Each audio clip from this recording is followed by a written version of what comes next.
Heidi ho! Ha! I'm lovely. It's a Friday again. My God, these weeks go so fast. Because I hear myself, oh, it's Monday, or oh, it's Friday. And wow, some weeks are exquisite, aren't they? There's lots happening, and some weeks drag along. Anyway, hello, Cheryl Anderson here. And on my lovely Friday video today, it's actually probably not a huge topic, more so than a description. Because I've got to say, I don't know that I thought long and hard about it myself, because I kind of guessed that they were, well, I think in my own mind, I had them as nearly similar things, just different words, when in truth, they're not. And I was listening to a really great, it's a guy, he used to be a monk. He's in on Facebook. His name is Jay Shetty, Shetty.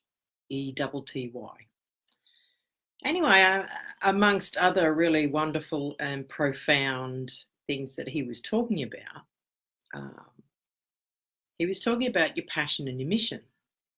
And like I said, it's like anything. If we don't think about it, sometimes our brain runs off with a bit of a soggy idea of what it is, or a soggy explanation. It's not crisp or to the point.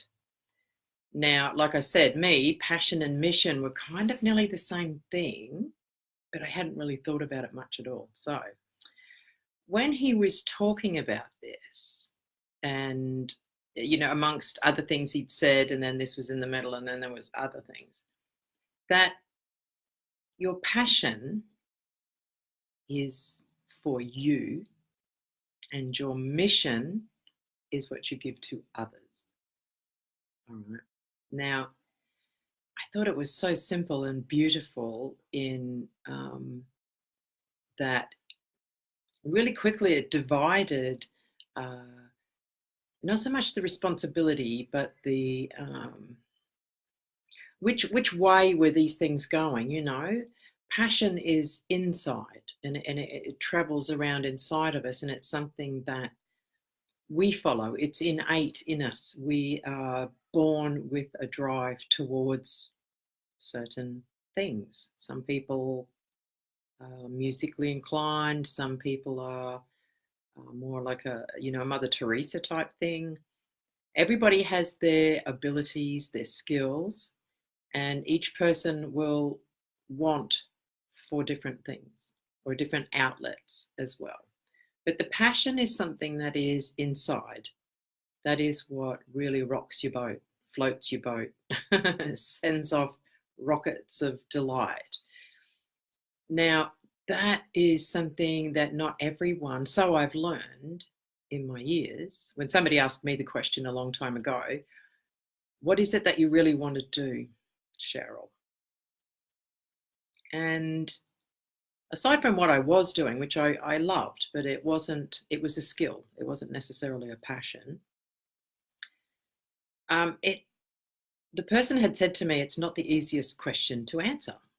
And I thought, I was young too. I was maybe 24, 25, I guess. And I remember thinking, well, yes, it's easy. I can answer that. And my brain started the journey at that point of asking the question, but not having any clear or easy answer when I thought I did. So I continued to present that question often to other people who did the same thing as me. Or they jumped off going, oh yeah, I want to do this, or I want to earn $1 million, or I want to be rich, or, there were more external things, not internal things. So, in that situation, I think it's a case of mission, passion, and not really, understanding. Yes, people understand the difference for sure, but we don't always ask ourselves the firm question right there and then. Hey, what is the difference between passion and mission? So a lot of people answer it with a mission and not always their passion. All right.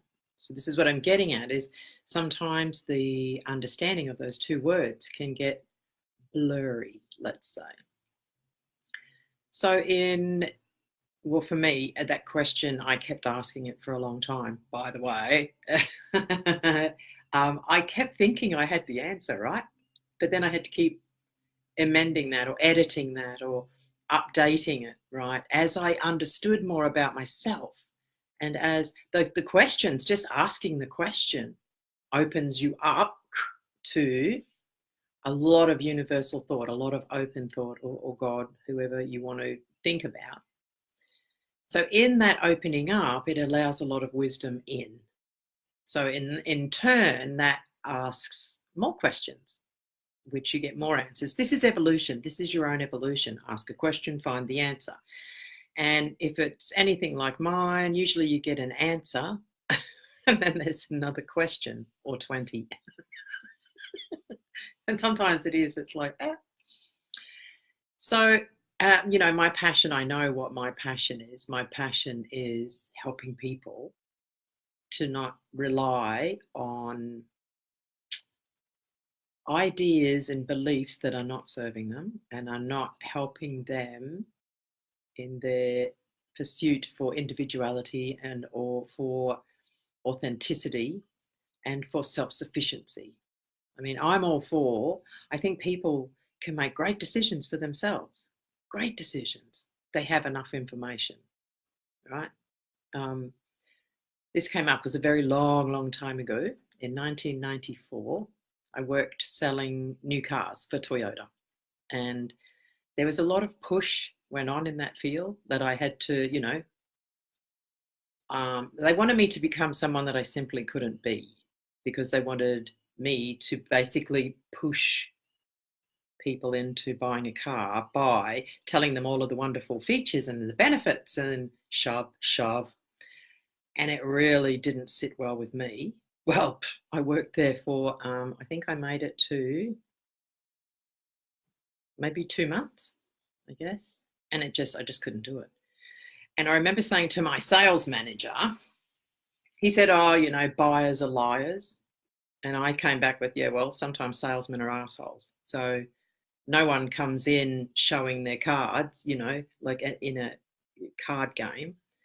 A lot of people are scared, so they try to protect themselves. So they're not liars. They know they're in a den of lions, so to speak.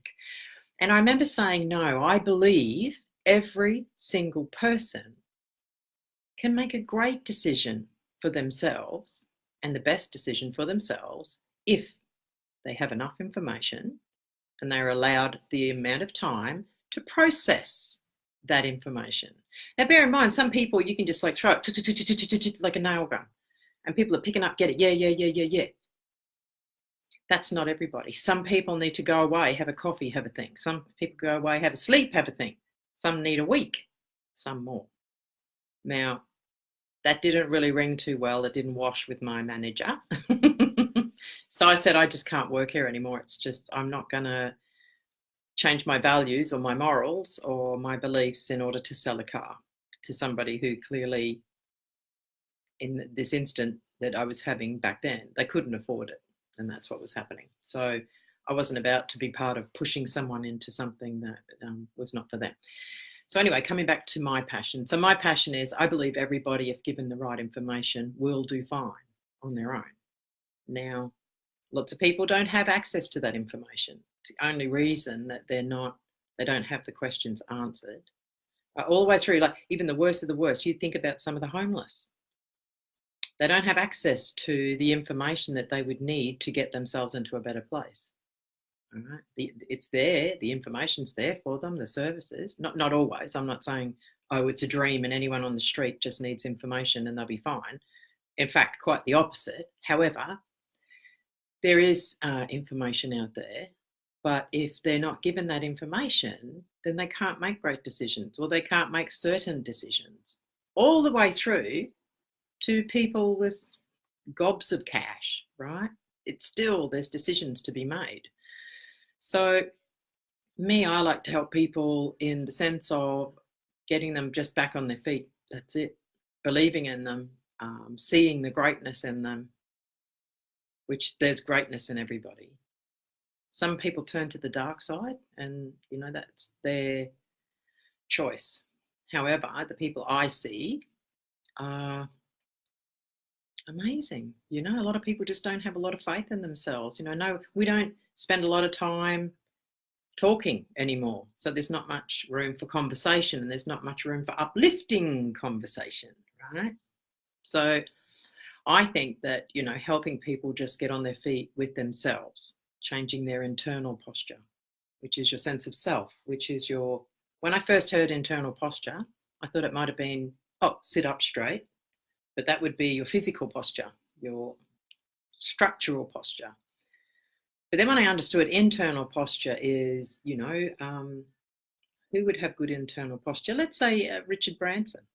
Just, feels good. He's meeting his challenges. He's enjoying his life. He likes who he is. He's on a mission. He knows what he wants to do. So his internal posture is buoyant, and it's strong, and it's vivacious. All right. Now, I find that people, when they start getting struck down, things go wrong, next thing, their internal posture suffers greatly. And you can see it in the way people, it affects their physical body as well as, their face, the way they talk. And you can see when someone's broken, when their internal posture is just struck down and they're beaten. So in the internal posture is something to work on that everybody can have, that everybody should have, positive internal posture. So that's what I'm all about, and that's where my skills lie, my transformology skills. Anyway, I'll go there at a later time. So back to today's topic. So passion versus mission. Versus mission. So once you understand your passion, which is you, what you want, not what does your mum want, what does your dad want, what does your, society want, what does whatever, blah, blah, blah. It's got to be internal. What do you want? Only you know that. Only you know what rings your bell. Once you can work on your passion, one, your energy changes, you change, because it turns on a light inside of you that shines through with everything. All right. Knowing your passion is absolutely priceless, because from there, one, you're of a vibration that the universe or God, whoever whoever you look up to, will bring like energies that are the same, people that are the same, occurrences that are the same, situations that are the same as your new higher energy. So what happens is, in just being in this energy, you're drawing to you more of the same. Now let's go to your mission. All right, your mission is what you do for others. So it's the external part of you. Now, pretty much your mission will be in some way linked to your passion. All right, this is, I think, why I got the two blurrily shoved in the one explanation in my head. All right, because they are sort of similar, yet they originate in different ways, and they're for different reasons.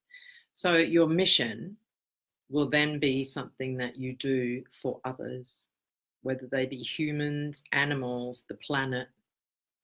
Well, they're three pretty big things, aren't they? And then once you know your mission, the path is pretty clear. Once you stay on it, you know your passion, which will change, and you can add to your passion, actually. It doesn't necessarily change. It grows as you grow yourself, okay? As you evolve, it evolves also. Because it's like an understanding of a 5-year-old versus the understanding of a 15-year-old, all right? It stays kind of the same, but the way you look at the world, the way you see yourself, the way you see others, and your experiences and skills, they change your perception over time. So back to the mission. So if understanding that passion is internal, mission is external, and that's your service to others. So This is that Jay Shetty that I talked about. He talks about the three things: your head, your heart, and your hand. So your head is for thinking and thinking your way through things in life or imagining great things. I mean, the brain's a wonderful, wonderful facet of us, not a tool. It is sort of. And then your heart. There are times where clearly we need to be driven by our heart song and sometimes by our heart energy, by our heart intuition. But then there are times when we need to work with the hand, which is the giving, the taking, the giving and the receiving. So the hand would be the mission, right? The heart is the passion. And the mind, I think, is like the blending of the two to create this working plan to get what you're amazing at out and off into the world. So, and that's my little chat for today. And it is a little small. But I just thought it was a really great topic to speak about, though. So there we are. There you have it. Passion and mission, both very different, a little bit linked. But once you've got them, I think you stand well in your life as far as, I don't think you'd ever be bored. Once you know what it is you love and what you want to do, you're leagues ahead of everybody, or the masses. So anyway, that's it for today. Thank you very much for tuning in. It's been lovely talking with you all in my little home studio I have here. So thank you for joining today. It's been really great talking with you. I hope you've taken something from it. And again, you can teach the kids. There's mission and passion. So take care. Have a really excellent weekend. Or what did I call it? There was something earlier on. Anyway, nothing now. So I'm going to sign off for now. Take care. Have yourself a really great weekend. And I look forward to being back here again on Monday. Anyway, take care. Au revoir.